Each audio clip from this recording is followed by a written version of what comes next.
Tube Tamil cinema news. ஹன்சிகாவின் மனிதாபிமானம்.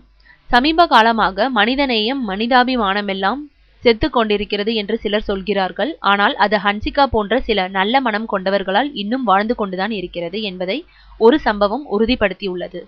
அதாவது கடந்த சில நாட்களுக்கு முன்பு மும்பையிலிருந்து சென்னை விமான நிலையத்துக்கு வந்திறங்கிய ஹன்சிகா அங்கிருந்து காரில் ஹோட்டலுக்கு சென்று கொண்டிருந்தாராம். அப்போது சாலையில் ஒரு முதியவர் மீது ஏதோ வாகனம் மோதி அவரை கீழே தள்ளிவிட்டு சென்றிருக்கிறது. ஆனால் அவரை யாருமே கண்டு கொள்ளாமல் சென்று கொண்டிருந்தார்களாம். ஆனால் அவரை பார்த்துவிட்ட ஹன்சிகாவும் அவரது தாயாரும் காரில் இருந்து இறங்கி அந்த இடத்துக்கு ஆம்புலன்ஸை வரவழைத்து அந்த முதியவரை மருத்துவமனைக்கு கொண்டு சென்றார்களாம். அப்போது ஆம்புலன்ஸில் மருத்துவமனைக்கு டாக்டரான ஹன்சிகாவின் அம்மாவும் உடன் சென்றாராம். ஆனால் விபத்தில் முதியவர் காயமடைந்து சாலையில் கிடந்தபோது யாருமே இல்லாமல் இருந்த அந்த இடத்தில் ஹன்சிகாவை கண்டதும் மாநாடு போன்று ஒரு பெரும் கூட்டமே கூடிவிட்டதாம். அவர்களை அங்கிருந்து கலைப்பதற்குள் பெரும்பாடு பட்டார்களாம் போலீசார்.